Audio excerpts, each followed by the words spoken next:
You've been working on AI safety for 2 decades at least. Yeah. I was convinced we can make safe AI, but the more I looked at it, the more I realized it's not something we can actually do. You have made a series of predictions about a variety of different dates. So what is your prediction for 2027? Dr. Roman Yampolskiy is a globally recognized voice on AI safety and associate professor of computer science. He educates people on the terrifying truth of AI and what we need to do to save humanity. In 2 years, the capability to replace most humans in most occupations will come very quickly. I mean, in 5 years, we're looking at a world where we have levels of unemployment we've never seen before. Not talking about 10%, but 99%. And that's without superintelligence, a system smarter than all humans in all domains. So it would be better than us at making new AI. But it's worse than that. We don't know how to make them safe. And yet we still have the smartest people in the world competing to win the race to superintelligence. But what do you make of people like Sam Altman's journey with AI? So a decade ago, we published guardrails for how to do AI right. They violated every single one. And he's gambling 8 billion lives on getting richer and more powerful. So I guess some people want to go to Mars, others want to control the universe. But it doesn't matter who builds it. The moment you switch to superintelligence, we will most likely regret it terribly. And then by 2045... Now this is where it gets interesting. Dr. Roman Yampolskiy. Let's talk about simulation theory. I think we are in one. And there is a lot of agreement on this. And this is what you should be doing in it, so we don't shut it down. First, I see messages all the time in the comments section that some of you didn't realize you didn't subscribe. So if you could do me a favor and double check if you're a subscriber to this channel, that would be tremendously appreciated. It's the free thing that anybody that watches this show frequently can do to help us here, to keep everything going in this show in the trajectory it's on. So please do double check if you subscribed. And thank you so much, because in a strange way, you're part of our history and you're on this journey with us. And I appreciate you for that. So yeah, thank you. Dr. Roman Yampolskiy. What is the mission that you're currently on? Because it's quite clear to me that you are on a bit of a mission, and you've been on this mission for, I think, the best part of 2 decades at least. I'm hoping to make sure that superintelligence we are creating right now does not kill everyone. Give me some context on that statement, because it's quite a shocking statement. Sure. So in the last decade, we actually figured out how to make artificial intelligence better.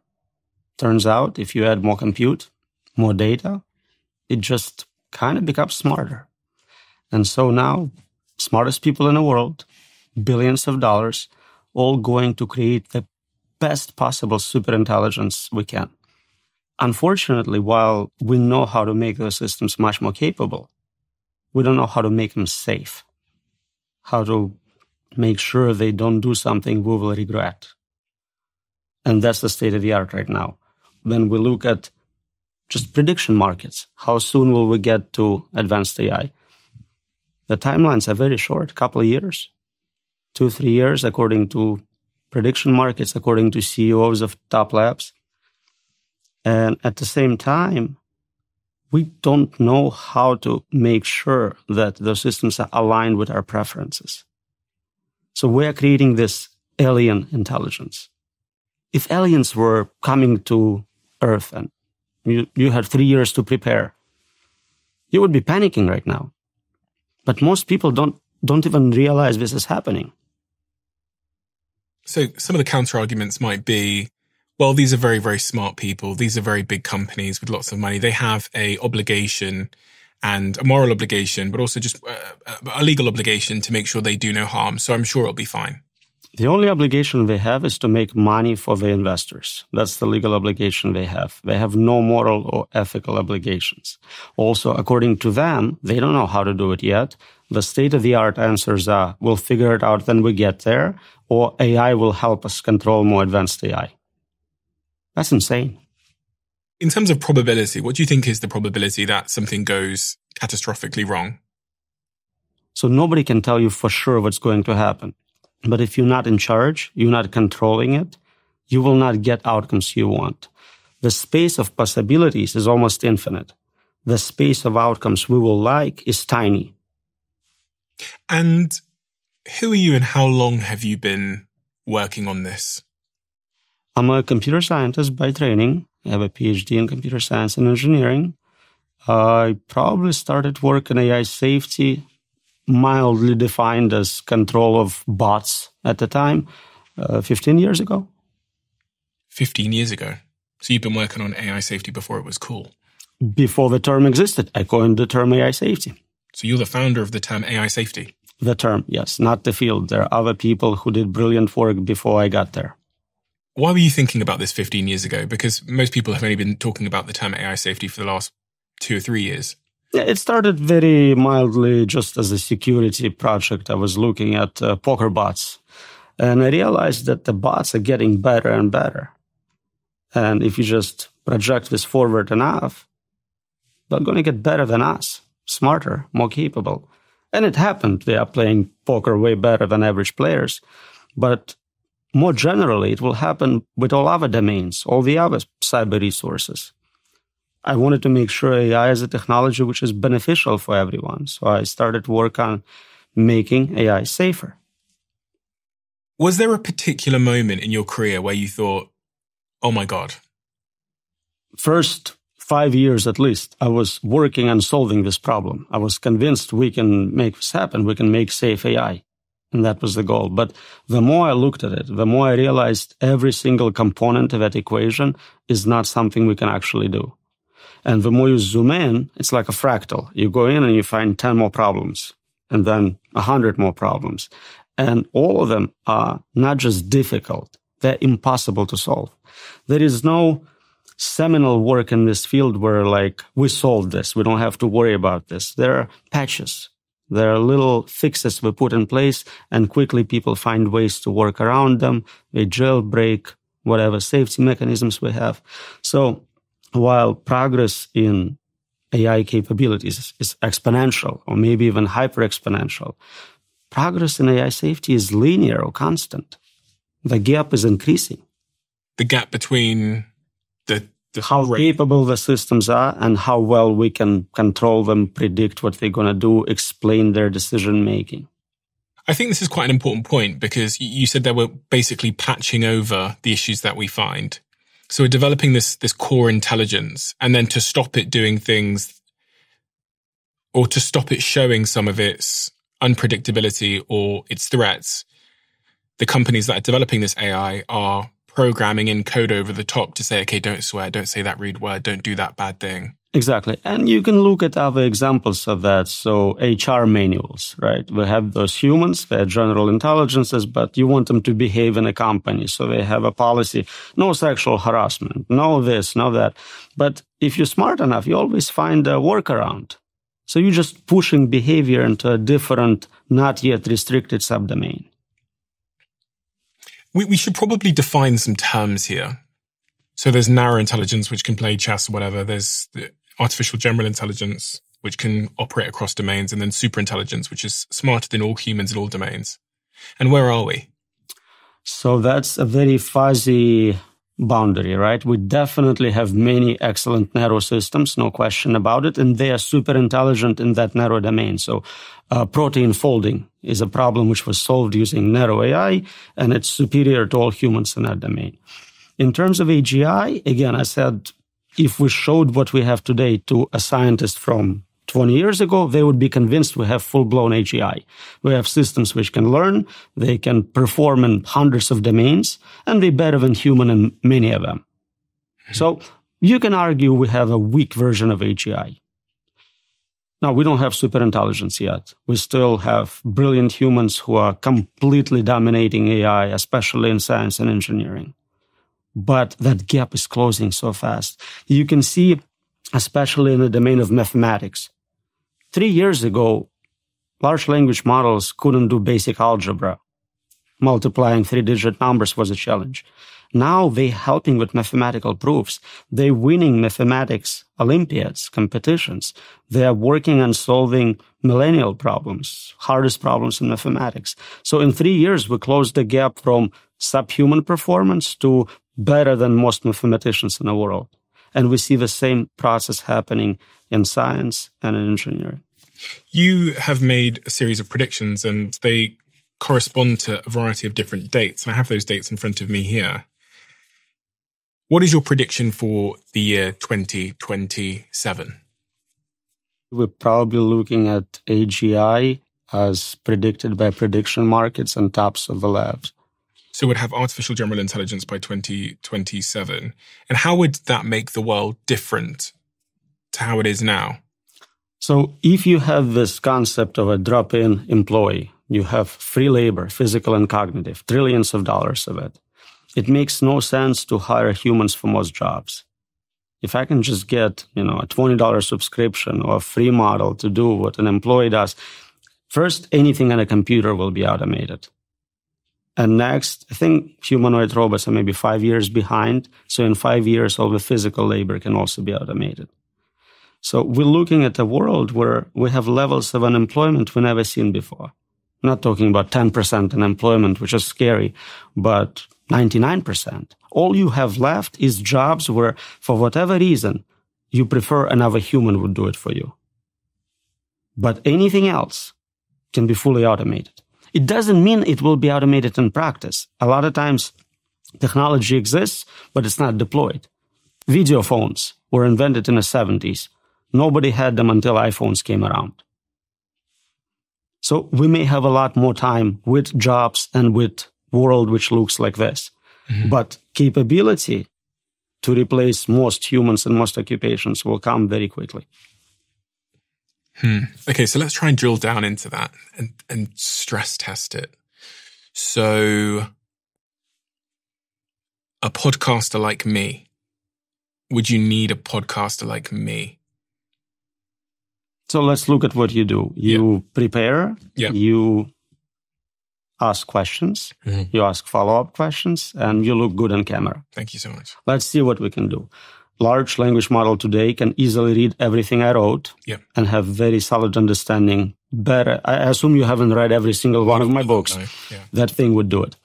It can train on every podcast you ever did. So it knows exactly your style, the types of questions you ask. It can also find correspondence between what worked really well, like this type of question really increased views. This type of topic was very promising. So it can optimize, I think, better than you can because you don't have a data set. Of course, visual simulation is trivial at this point. So you can make a video within seconds of me sat here and... So we can generate videos of you interviewing anyone on any topic very efficiently, and you just have to get likeness, approval, whatever.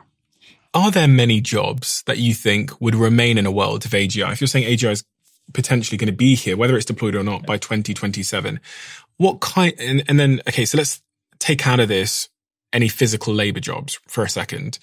Are there any jobs that you think a human would be able to do better in a world of AGI still? So that's the question I often ask people. In a world with AGI, and I think almost immediately we'll get superintelligence as a side effect. So the question really is, in a world of superintelligence, which is defined as better than all humans in all domains, what can you contribute? And so you know better than anyone what it's like to be you. You know what ice cream tastes to you. Can you get paid for that knowledge? Is someone interested in that? Maybe not a big market. There are jobs where you want a human. Maybe you're rich and you want a human accountant for whatever historic reasons. Old people like traditional ways of doing things. Warren Buffett would not switch to AI. He would use his human accountant. But it's a tiny subset of the market. Today, we have products which are man-made in US as opposed to mass-produced in China. And some people pay more to have those. But it's a small subset. It's almost a fetish. There is no practical reason for it. And I think anything you can do on a computer could be automated using that technology. You must hear a lot of rebuttals to when you say it, because people experience a huge amount of mental discomfort when they hear that their job, their career, the thing they got a degree in, the thing they invested $100,000 into is going to be taken away from them. So their natural reaction, for some people, is that cognitive dissonance that, no, you're wrong. AI can't be creative. It's not this. It's not that. It'll never be interested in my job. I'll be fine because. You hear these arguments all the time, right? It's really funny. I ask people in different occupations. I'll ask my Uber driver, are you worried about self-driving cars? And they go, no. No one can do what I do. I know the streets of New York. I can navigate like no AI. I'm safe. And it's true for any job. Professors are saying this to me. Oh, nobody can lecture like I do. Like, this is so special. But you understand it's ridiculous. We already have self-driving cars replacing drivers. That is not even a question if it's possible. It's like, how soon before you're fired?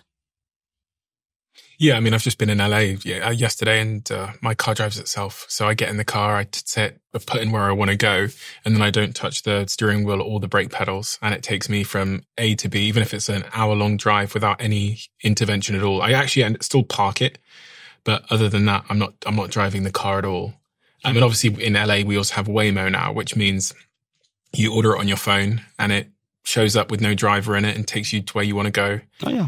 So it's quite clear to see how that is potentially a matter of time. For those people, because we do have some of those people listening to this conversation right now, that their occupation is driving, to offer them and I think driving is the biggest occupation in the world, if I'm correct. I'm pretty sure it is the biggest occupation in the world. Would be one of the top ones, yeah. What would you say to those people? What should they be doing with their lives? Should they be retraining in something, or what time frame? So that's the paradigm shift here. Before, we always said this job is going to be automated, retrained to do this other job. But if I'm telling you that all jobs will be automated, then there is no plan B. You cannot retrain. Look at computer science. 2 years ago, we told people, learn to code. You are an artist, you cannot make money, learn to code. Then we realized, AI kind of knows how to code and getting better. Become a prompt engineer. You can engineer prompts for AIs. It's going to be a great job. Get a 4-year degree in it. But then we're like, AI is way better at designing prompts for other AIs than any human. So that's gone. So I can't really tell you right now the hardest thing is design AI agents for practical applications. I guarantee you in a year or two, it's going to be gone just as well. So I don't think there is this occupation needs to learn to do this instead. I think it's more like we as a humanity, then we all lose our jobs. What do we do? What do we do financially? Who's paying for us? And what do we do in terms of meaning?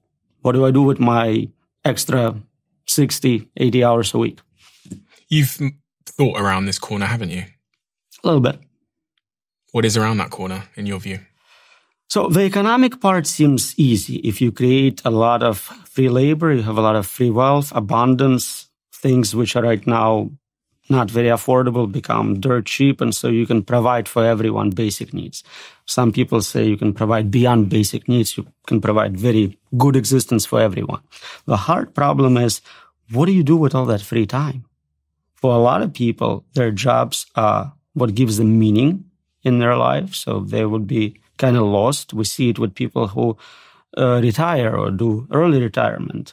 And for so many people who hate their jobs, they'll be very happy not working. But now you have people who are chilling all day. What happens to society? How does that impact crime rate, pregnancy rate, all sorts of issues? Nobody thinks about. Governments don't have programs prepared to deal with 99% unemployment. What do you think that world looks like? Again, I think what are you going to be doing? Very important part to understand here is the unpredictability of it. We cannot predict what a smarter than us system will do. And the point when we get to that is often called singularity. By analogy with physical singularity, you cannot see beyond the event horizon. I can tell you what I think might happen, but that's my prediction. It is not what actually is going to happen because I just don't have cognitive ability to predict a much smarter agent impacting this world. Then you read science fiction. There is never a superintelligence in it actually doing anything because nobody can write believable science fiction at that level. They either banned AI, like Dune, because this way you can avoid writing about it, or it's like Star Wars. You have this really dumb bots, but nothing superintelligent ever. Because by definition, you cannot predict at that level. Because by definition of it being superintelligent, it will make its own mind up. By definition, if it was something you could predict, you would be operating at the same level of intelligence, violating our assumption that it is smarter than you. If I'm playing chess with superintelligence and I can predict every move, I'm playing at that level. It's kind of like my French bulldog trying to predict exactly what I'm thinking and what I'm going to do. That's a good cognitive gap. And it's not just he can predict you going to work, you coming back, but he cannot understand why you're doing a podcast. That is something completely outside of his model of the world. Yeah, he doesn't even know that I go to work. He just sees that I leave the house and doesn't know where I go. Buy food for him. What's the most persuasive argument against your own perspective here? That we will not have unemployment due to advanced technology? That there won't be this French bulldog human gap in understanding and, I guess, like power and control. So some people think that we can enhance human minds either through combination with hardware, so something like Neuralink, or through genetic re-engineering to where we make smarter humans. Yeah. It may give us a little more intelligence. I don't think we're still competitive in biological form with silicon form. Silicon substrate is much more capable for intelligence. It's faster, it's more resilient, more energy efficient in many ways. Which is what computers are made out of versus the brain. Yeah. So I don't think we can keep up just with improving our biology. Some people think maybe, and this is very speculative, we can upload our minds into computers. So scan your brain, connect comb of your brain, and have a simulation running on a computer. And you can speed it up, give it more capabilities. But to me, that feels like you no longer exist. We just created software by different means, and now you have AI based on biology and AI based on some other forms of training. You can have evolutionary algorithms. You can have many paths to reach AGI. But at the end, none of them are humans. I have another date here, which is 2030. What's your prediction for 2030? What will the world look like? So we probably will have humanoid robots with enough flexibility, dexterity to compete with humans in all domains, including plumbers.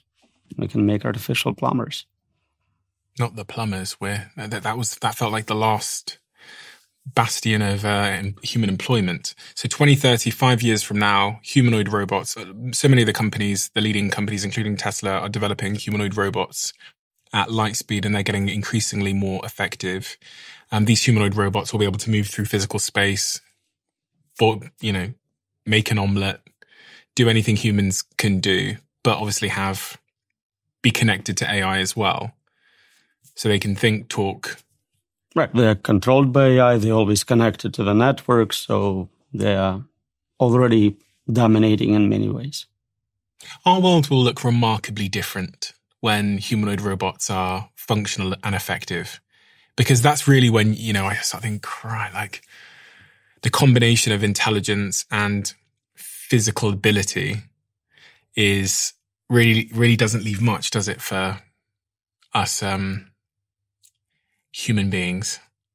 Not much. So today, if you have intelligence through internet, you can hire humans to do your bidding for you. You can pay them in Bitcoin, so you can have bodies just not directly controlling them.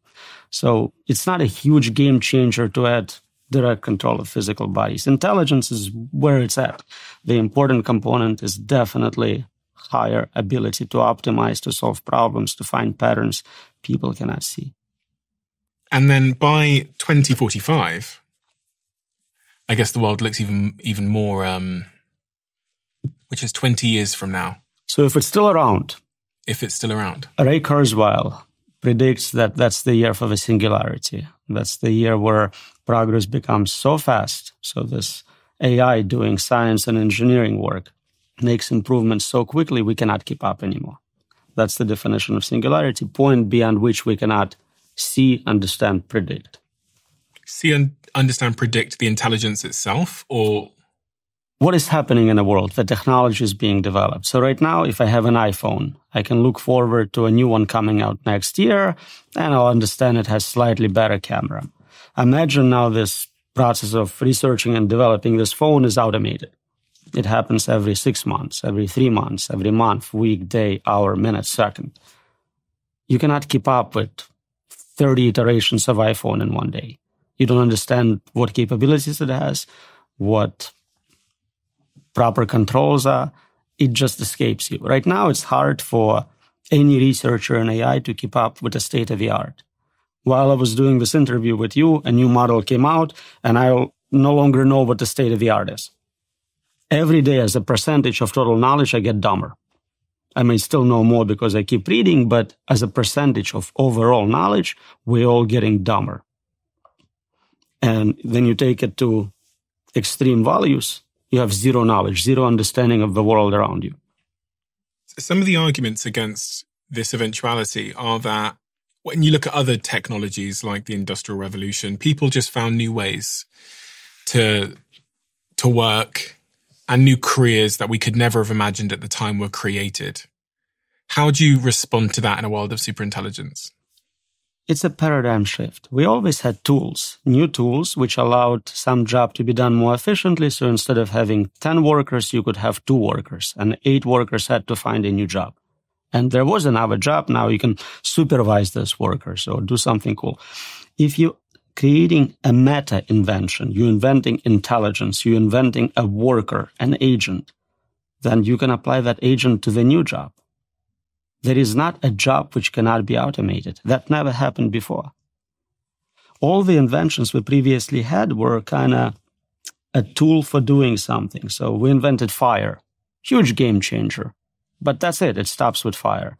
We invent a wheel, same idea, huge implications, but wheel itself is not an inventor. Here we're inventing a replacement for human mind, a new inventor capable of doing new inventions. It's the last invention we ever have to make. At that point, it takes over. And the process of doing science, research, even ethics research, morals, all that is automated at that point. Do you sleep well at night? Really well. Even though you spent the last, 15, 20 years of your life working on AI safety, and it's suddenly among us in a way that I don't think anyone could have predicted 5 years ago. When I say among us, I really mean that the amount of funding and talent that is now focused on reaching superintelligence faster has made it feel more inevitable and more soon than any of us could have possibly imagined.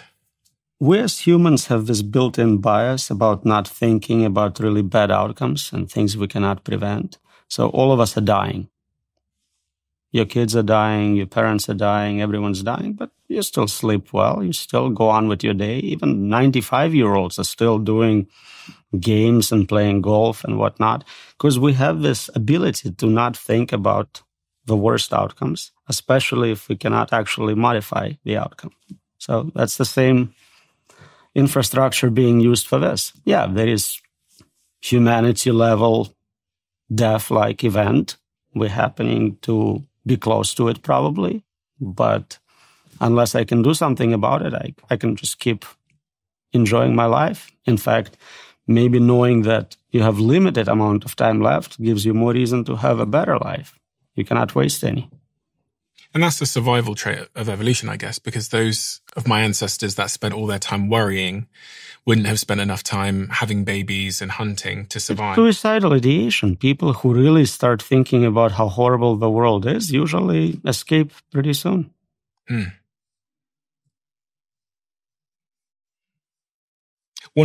co-authored this paper analyzing the key arguments people make against the importance of AI safety.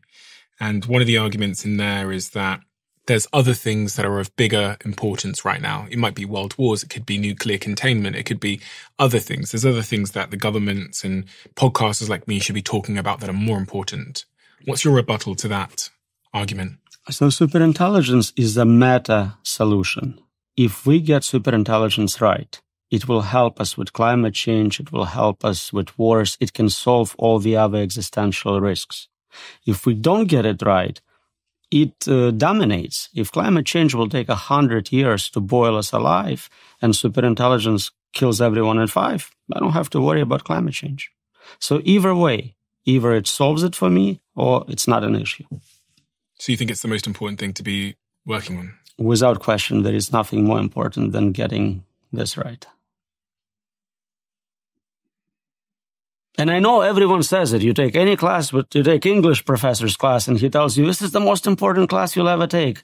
But you can see the meta-level differences with this one. Another argument in that paper is that we'll be in control and that the danger is not AI. This particular argument asserts that AI is just a tool. Humans are the real actors that present danger, and we can always maintain control by simply turning it off. Can't we just pull the plug out? I see that every time we have a conversation on the show about AI. Someone says, can't we just unplug it? Yeah, I get those comments on every podcast I make, and I always want to get in touch with a guy and say, this is brilliant. I never thought of it. We're going to write a paper together and get a Nobel Prize for it. This is let's do it. Because it's so silly. Can you turn off a virus? You have a computer virus, you don't like it. Turn it off. How about Bitcoin? Turn off Bitcoin network. Go ahead, I'll wait. This is silly. Those are distributed systems. You cannot turn them off. And on top of it, they're smarter than you. They made multiple backups. They predicted what you're going to do. They will turn you off before you can turn them off. The idea that we will be in control applies only to pre-superintelligence levels, basically what we have today. Today, humans with AI tools are dangerous. They can be hackers, malevolent actors, absolutely. But the moment superintelligence becomes smarter, dominates, they're no longer the important part of that equation. It is the higher intelligence I'm concerned about, not the human who may add additional malevolent payload, but at the end still doesn't control it. It is tempting to follow the next argument that I saw in that paper, which basically says, listen, this is inevitable.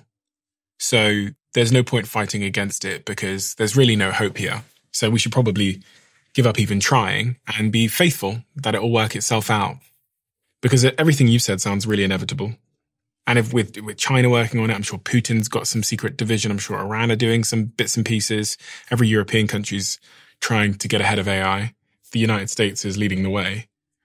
So it's inevitable. So we probably should just have faith and pray. Well, praying is always good, but incentives matter. If you are looking at what drives these people. So yes, money is important. So there is a lot of money in that space. And so everyone's trying to be there and develop this technology. But if they truly understand the argument, they understand that you will be dead. No amount of money will be useful to you. Then incentives switch. They would want to not be dead. A lot of them are young people, rich people. They have their whole lives ahead of them.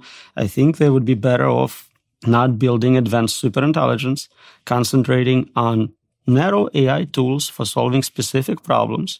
Okay, my company cures breast cancer. That's all. We make billions of dollars. Everyone's happy. Everyone benefits. It's a win. We are still in control today. It's not over until it's over. We can decide not to build general superintelligences. I mean, the United States might be able to conjure up enough enthusiasm for that. But if the United States doesn't build general superintelligences, then China are going to have the big advantage, right? So right now, at those levels, whoever has more advanced AI has more advanced military. No question. We see it with existing conflicts. But the moment you switch to superintelligence, uncontrolled superintelligence, it doesn't matter who builds it, us or them. And if they understand this argument, they also would not build it. It's a mutually assured destruction on both ends. Is this technology different than, say, nuclear weapons, which require a huge amount of investment and you have to enrich the uranium and you need billions of dollars potentially to even build a nuclear weapon? But it feels like this technology is much cheaper to get to superintelligence potentially, or at least it will become cheaper. I wonder if it's possible that some guy, some startup is going to be able to build superintelligence in a couple of years without the need of billions of dollars of compute or electricity power. That's a great point. So every year it becomes cheaper and cheaper to train sufficiently large model. If today it would take $1 trillion to build superintelligence, next year it could be $100 billion and so on. At some point, a guy on a laptop could do it. But you don't want to wait 4 years for make it affordable. So that's why so much money is pouring in. Somebody wants to get there this year and lucky in all the winnings, Litecoin level award. So in that regard, They're both very expensive projects, like Manhattan-level projects. Which was the nuclear bomb project. Right. The difference between the two technologies is that nuclear weapons are still tools. Some dictator, some country, someone has to decide to use them, deploy them, whereas superintelligence is not a tool, it's an agent. It makes its own decisions, and no one is controlling it. I cannot take out this dictator, and now superintelligence is safe. So that's a fundamental difference to me. But if you're saying that it is going to get incrementally cheaper, like I think it's Moore's law, isn't it, that the technology gets cheaper? It is. Then there is a future where some guy on his laptop is going to be able to create superintelligence without oversight or regulation or employees, etc. Yeah, that's why a lot of people suggesting we need to build something like surveillance planet, where you are monitoring who's doing what and you're trying to prevent people from doing it. Do I think it's feasible? No. At some point, it becomes so affordable and so trivial that it just will happen. But at this point, we're trying to get more time. We don't want it to happen in 5 years. We want it to happen in 50 years. I mean, that's not very hopeful. So Depends on how old you are. Depends on how old you are. I mean, if you're saying that you believe in the future people will be able to make superintelligence without the resources that are required today, then it is just a matter of time. Yeah, but so will be true for many other technologies. We're getting much better in synthetic biology, where today someone with a bachelor's degree in biology can probably create a new virus. This will also become cheaper, other technologies like that. So we are approaching a point where it's very difficult to make sure no technological breakthrough is the last one.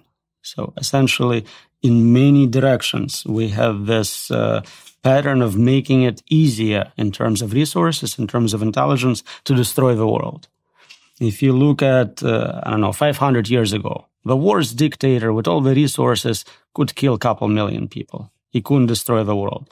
Now we know nuclear weapons, we can blow up the whole planet multiple times over. Synthetic biology, we saw with COVID, you can very easily create a combination virus which impacts billions of people. And all of those things becoming easier to do. In the near term, you talk about extinction being a real risk, human extinction being a real risk.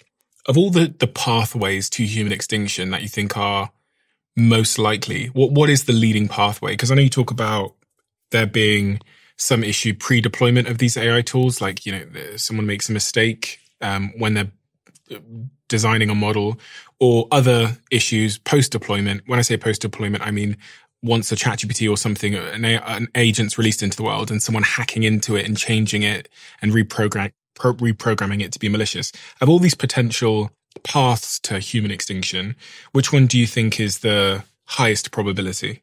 So I can only talk about the ones I can predict myself. So I can predict even before we get to superintelligence, someone will create a very advanced biological tool, create a novel virus, and that virus gets everyone or most everyone. I can envision it, I can understand the pathway, I can say that. So just to zoom in on that then, that would be using an AI to make a virus and then releasing it? Yeah. And would that be intentional? Or there is a lot of psychopaths, a lot of terrorists, a lot of doomsday cults. We've seen historically, again, they try to kill as many people as they can. They usually fail. They kill hundreds of thousands. But if they get technology to kill millions or billions, they would do that gladly. The point I'm trying to emphasize is that it doesn't matter what I can come up with. I am not a malevolent actor you're trying to defeat here. It's the superintelligence which can come up with completely novel ways of doing it. Again, you brought up example of your dog. Your dog cannot understand all the ways you can take it out. It can maybe think you'll bite it to death or something, but that's all. Whereas you have infinite supply of resources. So if I asked your dog exactly how you're going to take it out, it would not give you a meaningful answer. It can talk about biting. And this is what we know. We know viruses. We experienced viruses. We can talk about them. But what an AI system capable of doing novel physics research can come up with is beyond me. One of the things that I think most people don't understand is how little we understand about how these AIs are actually working. Because one would assume, with computers, we kind of understand how a computer works. We know that it's doing this and then this, and it's running on code. But from reading your work, you describe it as being a black box. Mm-hmm. So in the context of something like ChatGPT or an AI we know, you're telling me that the people that have built that tool don't actually know what's going on inside there. That's exactly right. So even people making those systems have to run experiments on their product to learn what it's capable of. So they train it by giving it all of data, let's say all of internet text. They run it on a lot of computers to learn patterns in that text. And then they start experimenting with that model. Oh, do you speak French? Oh, can you do mathematics? Oh, are you lying to me now? And so maybe it takes a year to train it and then 6 months to get some fundamentals about what it's capable of, some safety overhead. But we still discover new capabilities in old models. If you ask the question in a different way, it becomes smarter. So it's no longer engineering, how it was the first 50 years, where someone was a knowledge engineer programming an expert system AI to do specific things. It's a science. We are creating this artifact, growing it. It's like an alien plant. And then we study it to see what it's doing. And just like with plants, we don't have 100% accurate knowledge of biology.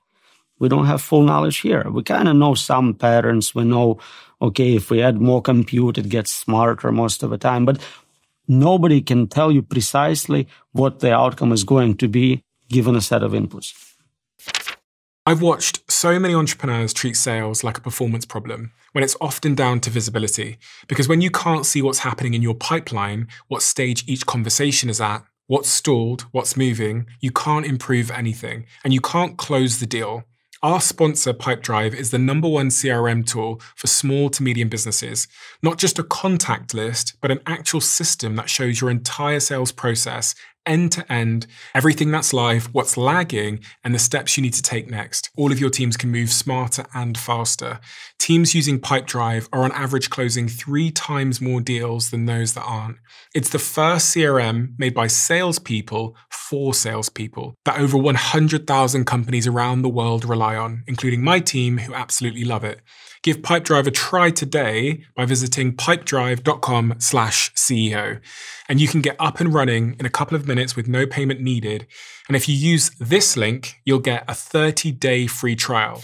What do you make of OpenAI and Sam Altman and what they're doing? And obviously you're aware that one of the co-founders, was it Ilya, Jack? It is. Ilya, yeah. Ilya left and he started a new company called Superintelligence Safety. Because AI safety wasn't challenging enough, he decided to just jump right to the hard problem. As an onlooker, when you see that people are leaving OpenAI to start super intelligent safety companies, what was your read on that situation? So a lot of people who worked with Sam said that maybe he's not the most direct person in terms of being honest with them, and they had concerns about his views on safety. That's part of it. So they wanted more control, they wanted more concentration on safety. But also it seems that anyone who leaves that company and starts a new one gets a $20 billion valuation just for having it started. You don't have a product, you don't have customers, but if you want to make many billions of dollars, just do that. So it seems like a very rational thing to do for anyone who can. So I'm not surprised that there is a lot of attrition.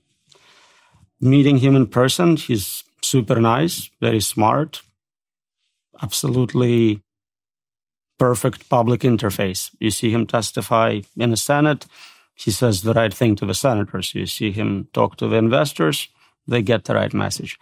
But if you look at what people who know him personally are saying, it's probably not the right person to be controlling a project of that impact. Why? He puts safety second. Second to? Winning this race to superintelligence, being the guy who created God and controlling light cone of the universe, he's worse. Do you suspect that's what he's driven by, is by the legacy of being an impactful person that did a remarkable thing versus the consequence that might have for society.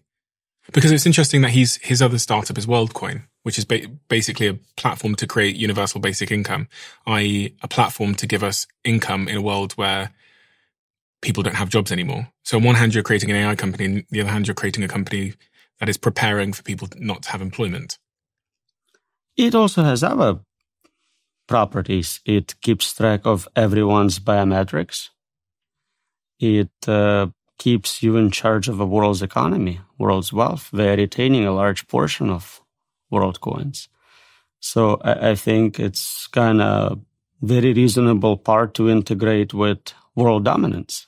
If you have a superintelligent system and you control money, you're doing well. Why would someone want world dominance? People have different levels of ambition. Then you are a very young person with billions of dollars, fame. You start looking for more ambitious projects. Some people want to go to Mars. Others want to control Litecoin of the universe.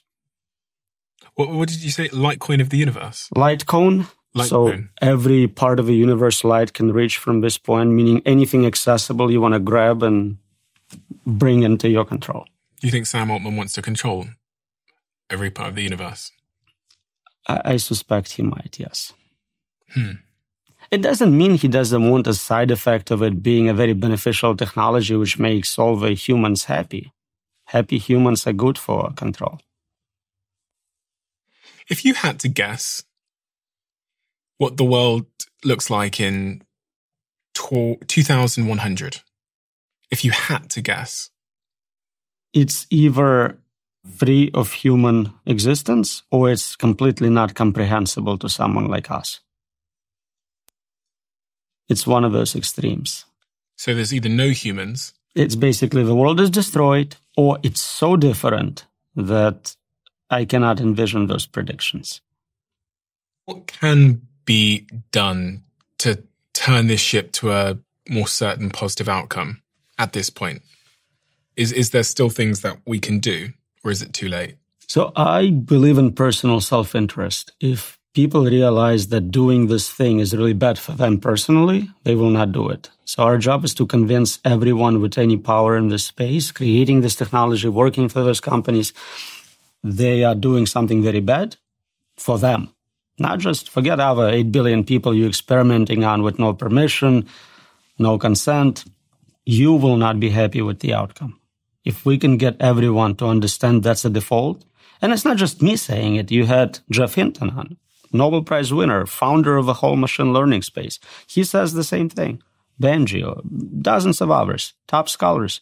We had a statement about dangers of AI signed by thousands of scholars, computer scientists. This is basically what we think right now, and we need to make it a universal. No one should disagree with this, and then we may actually make good decisions about what technology to build. It doesn't guarantee long-term safety for humanity, but it means we're not trying to get there as soon as possible to the worst possible outcome. And are you hopeful that that's even possible? I want to try. We have no choice but to try. And what would need to happen? And who would need to act? Is it government legislation? Is it... Unfortunately, I don't think making it illegal is sufficient. There are different jurisdictions. There is, loopholes. And what are you going to do if somebody does it? You're going to fine them for destroying humanity, like very steep fines for it? Like, what are you going to do? It's not enforceable. If they do create it, now the superintelligence is in charge. So the judicial system we have is not impactful. And all the punishments we have are designed for punishing humans. Prisons, capital punishment doesn't apply to AI. The problem I have is when I have these conversations, I never feel like I walk away with hope that something's going to go well. And what I mean by that is I never feel like I walk away with some kind of clear set of actions that can course correct what might happen here. So what should I do? What should the person sat at home listening to this do? You talk to a lot of people who are building this technology. Mm-hmm. Ask them precisely to explain some of those things they claim to be impossible, how they solved it or going to solve it before they get to where they're going. Do you know, I don't think Sam Altman wants to talk to me. I don't know. He seems to go on a lot of podcasts. Maybe he does. He wants to go on mine. I wonder why that is. I wonder why that is. I'd love to speak to him, but I don't think he wants to. I don't think he wants me to interview him. Have an open challenge. Maybe money is not the incentive, but whatever attracts people like that, whoever can convince you that it's possible to control and make safe superintelligence gets the prize. They come on your show and prove their case. Anyone, if no one claims the prize or even accepts the challenge after a few years, maybe we don't have anyone with solutions. We have companies valued, again, at billions and billions of dollars working on safe superintelligence. We haven't seen their output yet. Mm. Yeah, I'd like to speak to Ilya as well, because I know he's working on safe superintelligence. So, notice a pattern too. If you look at history of AI safety organizations or departments within companies, they usually start well, very ambitious, and then they fail and disappear. So OpenAI had superintelligence alignment team. The day they announced it, I think they said they're going to solve it in 4 years. Like half a year later, they canceled the team. And there is dozens of similar examples. Creating a perfect safety for superintelligence, perpetual safety as it keeps improving, modifying, interacting with people, you're never going to get there. It's impossible. There is a big difference between difficult problems in computer science and P-complete problems and impossible problems. And I think control, indefinite control of superintelligence is such a problem. So what's the point trying then if it's impossible? Well, I'm trying to prove that it is specifically that. Once we establish something is impossible, fewer people will waste their time claiming they can do it and looking for money. So many people going, give me $1 billion in 2 years and I'll solve it for you. Well, I don't think you will. But people aren't going to stop striving towards it. So if there's no attempts to make it safe and there's more people increasingly striving towards it, then it's inevitable. But it changes what we do. If we know that it's impossible to make it right, to make it safe, then this direct path of just build it as soon as you can becomes suicide mission. Hopefully fewer people will pursue that. They may go in other directions. Like, again, I'm a scientist, I'm an engineer. I love AI. I love technology. I use it all the time. Build useful tools. Stop building agents. Build narrow superintelligence, not a general one. I'm not saying you shouldn't make billions of dollars. I love billions of dollars. But don't kill everyone, yourself included. They don't think they're going to, though. Then tell us why. I hear things about intuition. I hear things about we'll solve it later. Tell me specifically in scientific terms. Publish a peer-reviewed paper explaining how you're going to control superintelligence. Yeah, it's strange. It's strange to even bother if there was even a 1% chance of human extinction. It's strange to do something. Like if there was a 1% chance, someone told me there was a 1% chance that if I got in a car, I might not be alive. I would not get in the car. If you told me there was a 1% chance that if I drank whatever liquid is in this cup right now, I might die, I would not drink the liquid. Even if there was $1 billion if I survived, so the 99% chances I get $1 billion, the 1% is I die, I wouldn't drink it. I wouldn't take the chance. It's worse than that. Not just you die, everyone dies. Yeah, yeah. Now, would we let you drink it at any odds? That's for us to decide. You don't get to make that choice for us. To get consent from human subjects, you need them to comprehend what they are consenting to. If those systems are unexplainable, unpredictable, how can they consent? They don't know what they are consenting to. Mm-hmm. So it's impossible to get consent by definition. So this experiment can never be run ethically. By definition, they are doing unethical experimentation on human subjects. Do you think people should be protesting? There are people protesting. There is Stop AI, there is Pause AI, they block offices of OpenAI, they do it weekly, monthly, quite a few actions, and they're recruiting new people. Do you think more people should be protesting? Do you think that's an effective solution?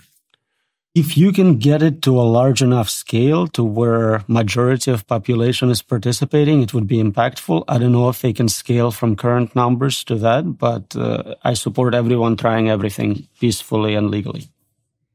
And for the person listening at home, what should they be doing? What? Because they don't want to feel powerless. None of us want to feel powerless.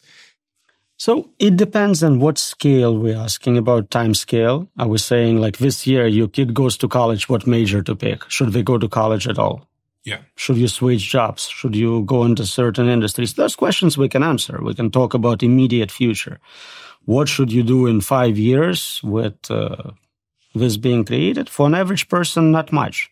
Just like they can't influence World War III, nuclear holocaust, anything like that. It's not something anyone's going to ask them about. Today, if you want to be a part of this movement, join Pause AI, join Stop AI. Those are organizations currently trying to build up momentum to bring democratic powers to influence those individuals. So in the near term, not a huge amount. I was wondering if there are any interesting strategies in the near term. Like, should I be thinking differently about my family, about... I mean, you've got kids, right? You've got 3 kids? That I know about, yeah. 3 kids. How are you thinking about parenting in this world that you see around the corner? How are you thinking about what to say to them, the advice to give them, what they should be learning? So there is general advice outside of this domain that you should live your every day as if it's your last. It's a good advice no matter what. If you have 3 years left or 30 years left, you lived your best life. So try to not do things you hate for too long. Do interesting things. Do impactful things. If you can do all that while helping people, do that. Simulation theory is a interesting sort of adjacent subject here, because as computers begin to accelerate and get more intelligent, and we're able to, do things with AI that we could never have imagined in terms of, like, can imagine the worlds that we could create with virtual reality. I think it was Google that recently released, what was it called? Like the AI worlds. You take a picture and it generates a whole world. Yeah, and you can move through the world. I'll put it on the screen for people to see, but Google have released this technology which allows you, I think with a simple prompt actually, to make a 3-dimensional world that you can then navigate through. And in that world, it has memory. So in the world, if you paint on a wall and turn away, you look back, the wall... It's persistent. Yeah, it's persistent. And when I saw that, I go, God, Jesus, bloody hell, this is like the foothills of being able to create a simulation that's indistinguishable from everything I see here. Right. That's why I think we are in one. That's exactly the reason. AI is getting to the level of creating human agents, human-level agents, and virtual reality is getting to the level of being indistinguishable from ours. So you think this is a simulation? I'm pretty sure we are in a simulation, yeah. For someone that isn't familiar with the simulation arguments, what are the first principles here that convince you that we are currently living in a simulation? So you need certain technologies to make it happen. If you believe we can create human-level AI, and you believe we can create virtual reality as good as this in terms of resolution, haptics, whatever properties it has, then I commit right now, the moment this is affordable, I'm going to run billions of simulations of this exact moment, making sure you're statistically in one. Say that last part again. You're going to run. I'm going to commit right now, when it's very affordable. It's like $10 a month to run it. I'm going to run 1 billion simulations of this interview. Why? Because statistically, that means you are in one right now. The chances of you being in the real one is 1 in 1 billion. Okay, so to make sure I'm clear on this. It's a retroactive placement. Yeah, so the minute it's affordable, then you can run billions of them, and they would feel and appear to be exactly like this interview right now. Right. So assuming the AI has internal states, experiences, qualia. Some people argue that they don't. Some say they already have it. That's a separate philosophical question. But if we can simulate this, I will. Some people might misunderstand. You're not saying that you will. You're saying that someone will. I can also do it. I don't mind. Okay. Of course, others will do it before I get there. If I'm getting it for $10, somebody got it for $1,000. That's not the point. If you have technology, we're definitely running a lot of simulations for research, for entertainment, games, all sorts of reasons. And the number of those greatly exceeds the number of real worlds we're in. Look at all the video games kids are playing. Every kid plays 10 different games. There's, 1 billion kids in the world. So there is 10 billion simulations in one real world. Mm-hmm. Even more so when we think about advanced AI, superintelligent systems. their thinking is not like ours. They think in a lot more detail. They run experiments. So running a detailed simulation of some problem at the level of creating artificial humans and simulating the whole planet would be something they'll do routinely. So there is a good chance this is not me doing it for $10. It's a future simulation thinking about something in this world.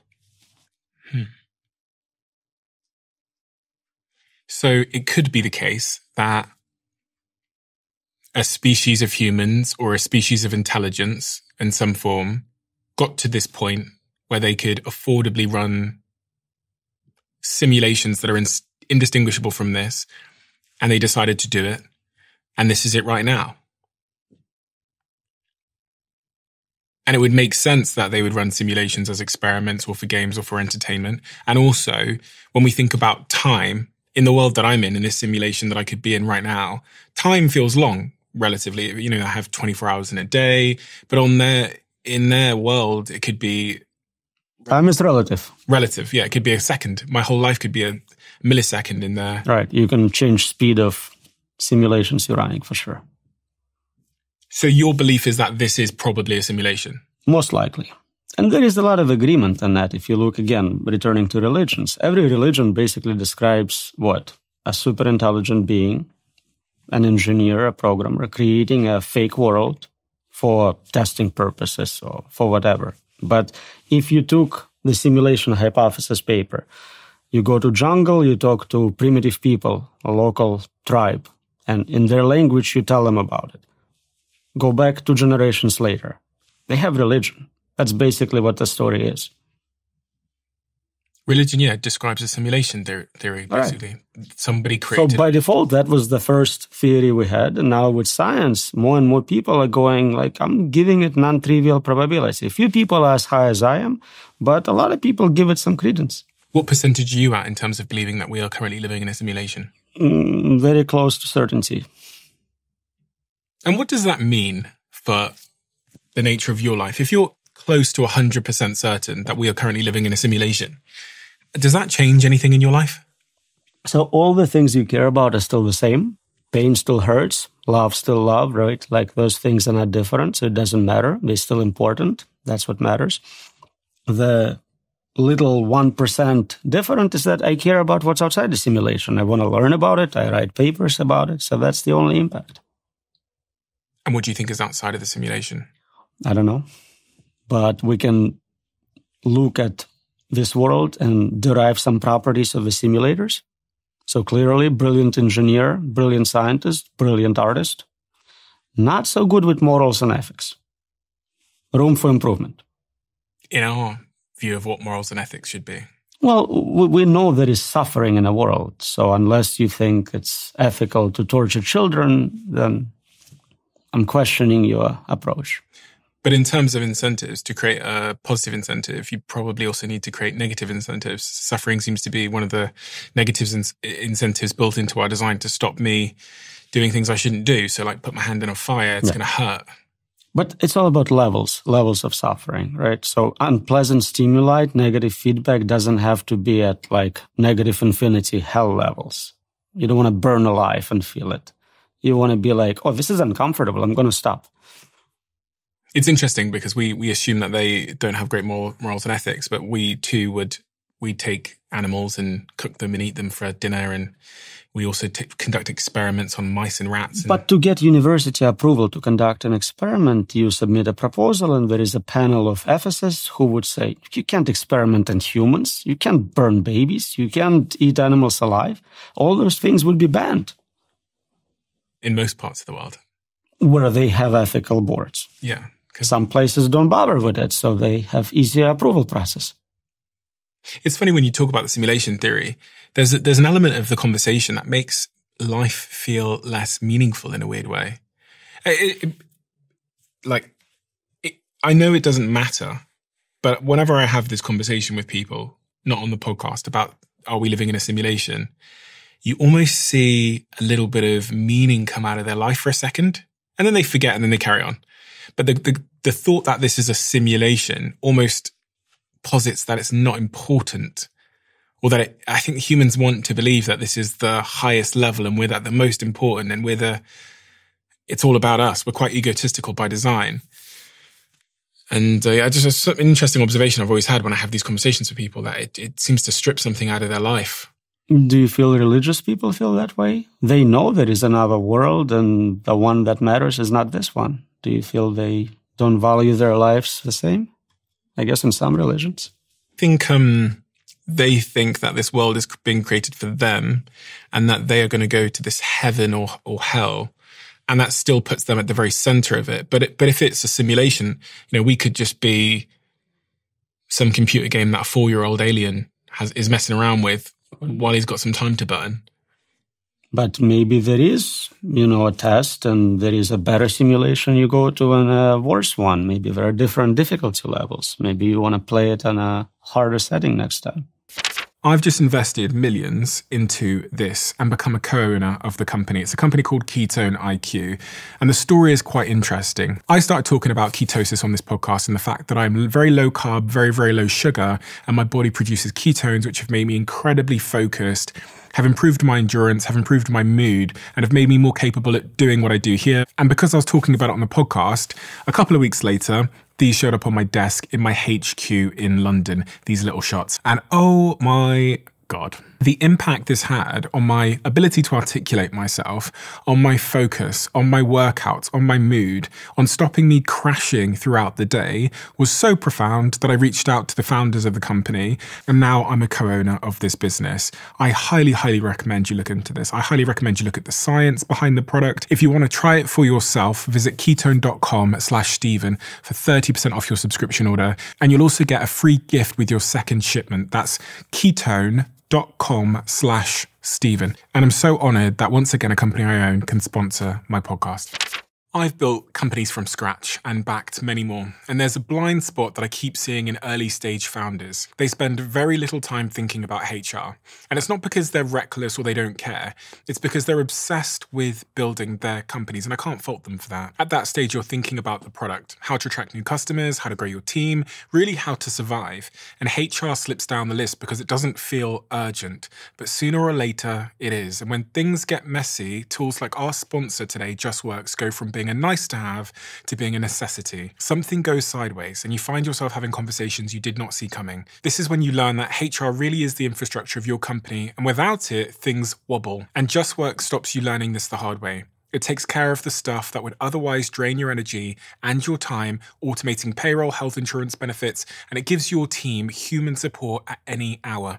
It grows with your small business from startup through to growth, even when you start hiring team members abroad. So if you want HR support that's there through the exciting times and the challenging times, head to justworks.com now. That's justworks.com.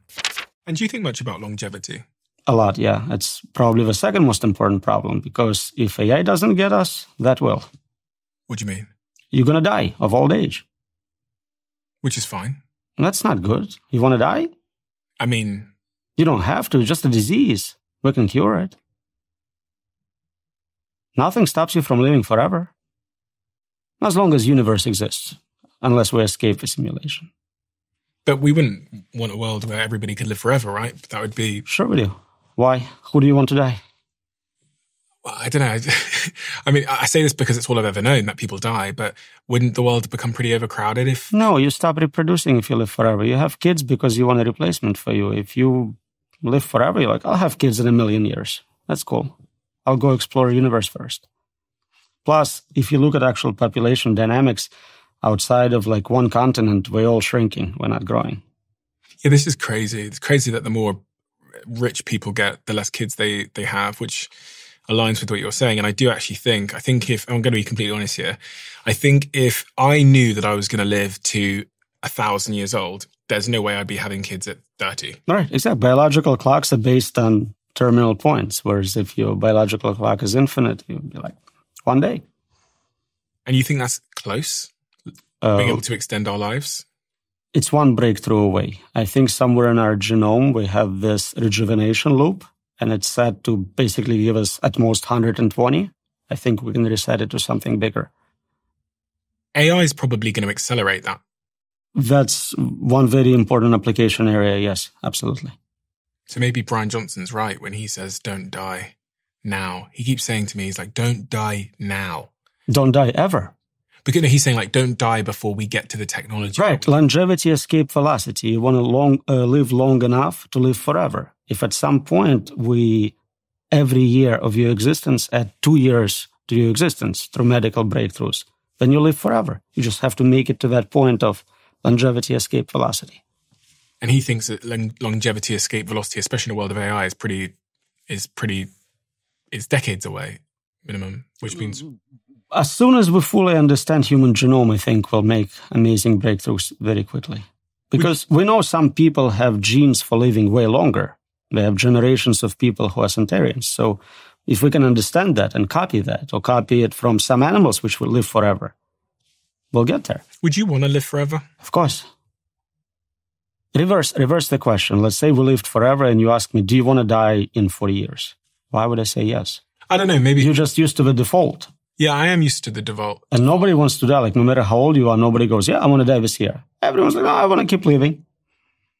I wonder if life and everything would be less special if I lived for 10,000 years. I wonder if going to Hawaii for the first time, or, I don't know, a relationship, all of these things would be way less special to me if they were less scarce. And if I just, it could be individually less special, but there is so much more you can do. Right now, you can only make plans to do something for a decade or two. You cannot have an ambitious plan of working on this project for 500 years. Imagine possibilities open to you with infinite time in an infinite universe. Gosh. Well, you can. It feels exhausting. It's a big amount of time. Also, I don't know about you, but I don't remember like 99% of my life in detail. I remember big highlights. So even if I enjoyed Hawaii 10 years ago, I'll enjoy it again.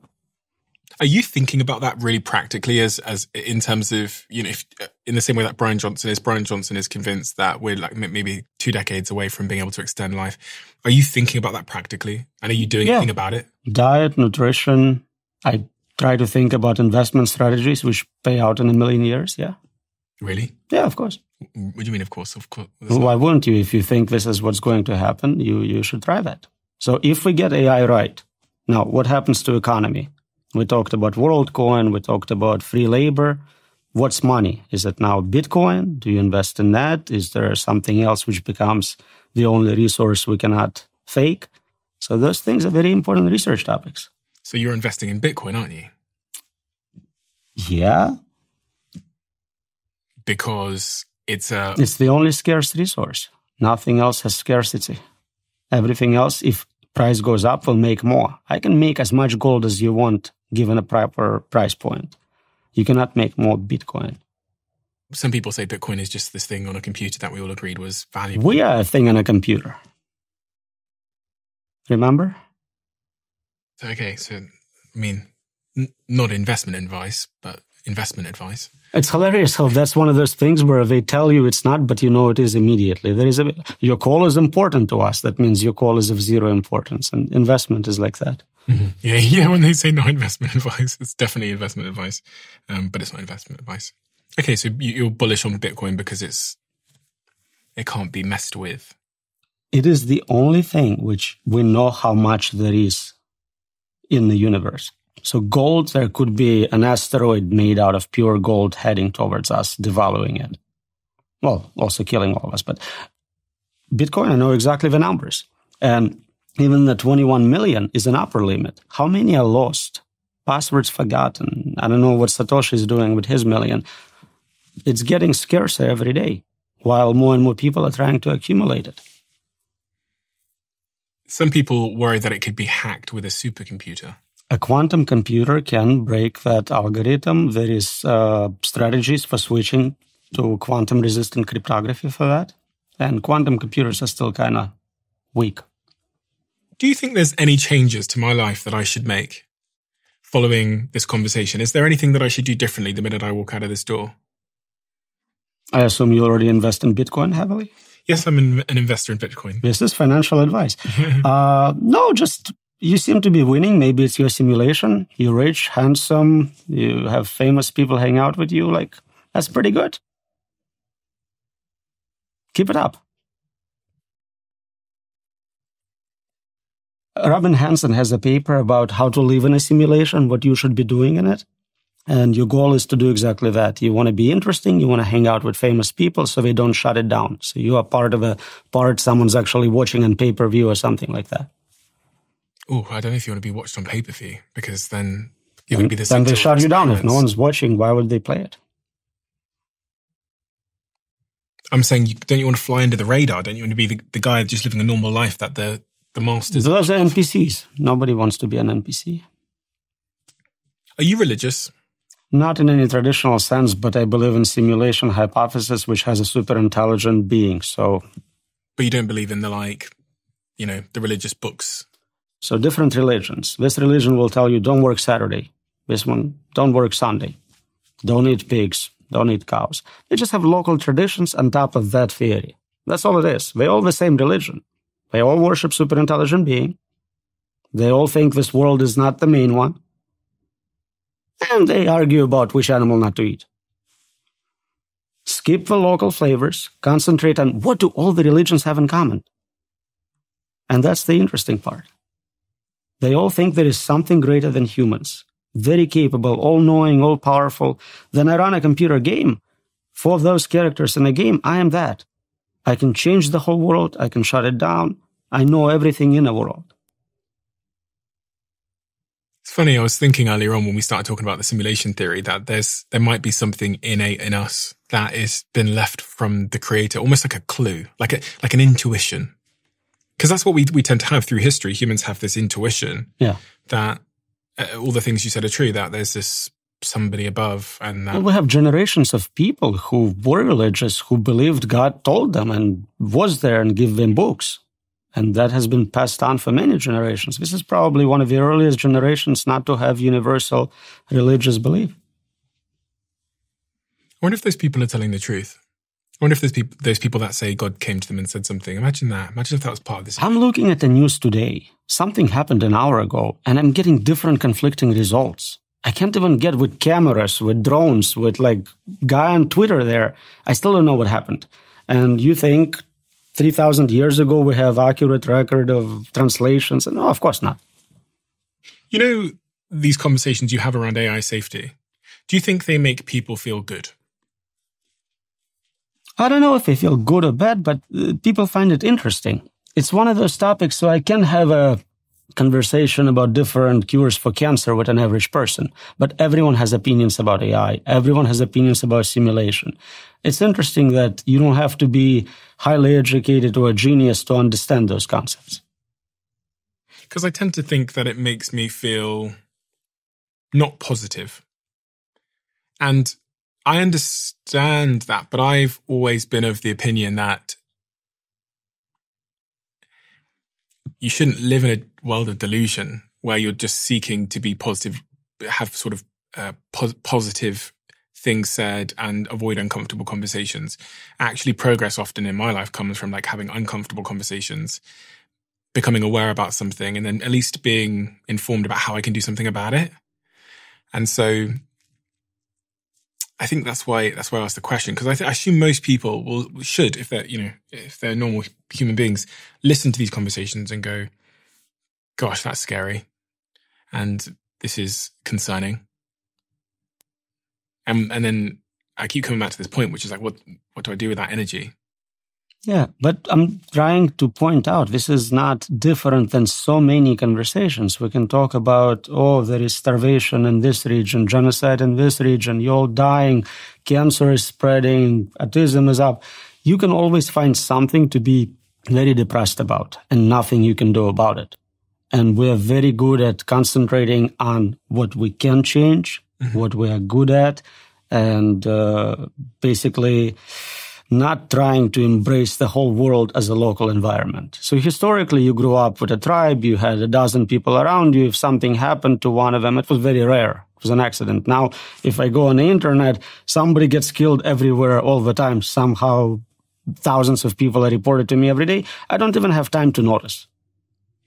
It's just too much. So I have to put filters in place. And I think this topic is what people are very good at filtering as this was this entertaining talk I went to, kind of like a show. And the moment I exit, it ends. So usually I would go give a keynote at a conference, and I tell them, basically, you're going to die. You have 2 years left. Any questions? And people be like, will I lose my job? How do I lubricate my sex robot? Like all sorts of nonsense, clearly not understanding what I'm trying to say there. And those are good questions, interesting questions, but not fully embracing the result. They're still in their bubble of local versus global. And the people that disagree with you the most as it relates to AI safety, what is it that they say? What are their counter-arguments typically? So many don't engage at all. They have no background knowledge in a subject. They never read a single book, single paper, not just by me, by anyone.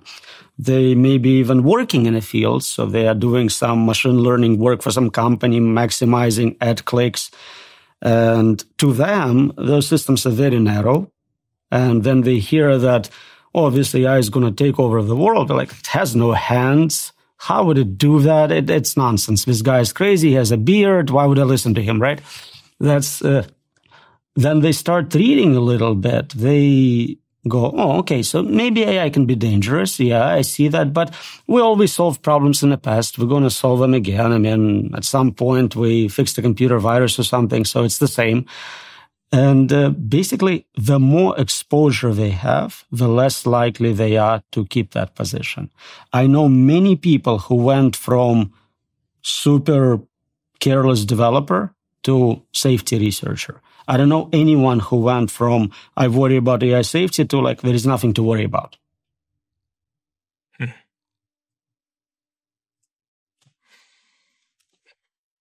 What are your closing statements? Let's make sure there is not a closing statement we need to give for humanity. Let's make sure we stay in charge, in control. Let's make sure we only build things which are beneficial to us. Let's make sure people who are making those decisions are remotely qualified to do it. They are good not just at science, engineering, and business, but also have moral and ethical standards. And if you're doing something which impacts other people, you should ask their permission before you do that. If there was one button in front of you and it would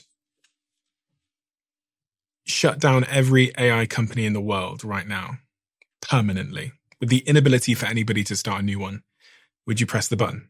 Are we losing narrow AI or just superintelligent AGI part? Losing all of AI. That's a hard question because AI is extremely important. It controls stock market, power plants, it controls hospitals. It would be a devastating accident. Millions of people would lose their lives. Okay, we can keep narrow AI. Oh, yeah. That's what we want. We want narrow AI to do all this for us, but not God we don't control doing things to us. So you would stop it, you would stop AGI and superintelligence. We have AGI. What we have today is great for almost everything. We can make secretaries out of it. 99% of economic potential of current technology has not been deployed. We make AI so quickly, it doesn't have time to propagate through the industry, through technology. Something like half of all jobs are considered BS jobs. They don't need to be done. Bullshit jobs. So those can be not even automated. They can be just gone. But I'm saying we can replace 60% of jobs today with existing models. We're not done that. So if the goal is to grow economy, to develop, we can do it for decades without having to create superintelligence as soon as possible. Do you think globally, especially in the Western world, unemployment's only going to go up from here? Do you think relatively this is the low of unemployment? I mean, it fluctuates a lot with other factors. There are wars, there's economic cycles, but overall, the more jobs you automate and the higher is the intellectual necessity to start a job, the fewer people qualify.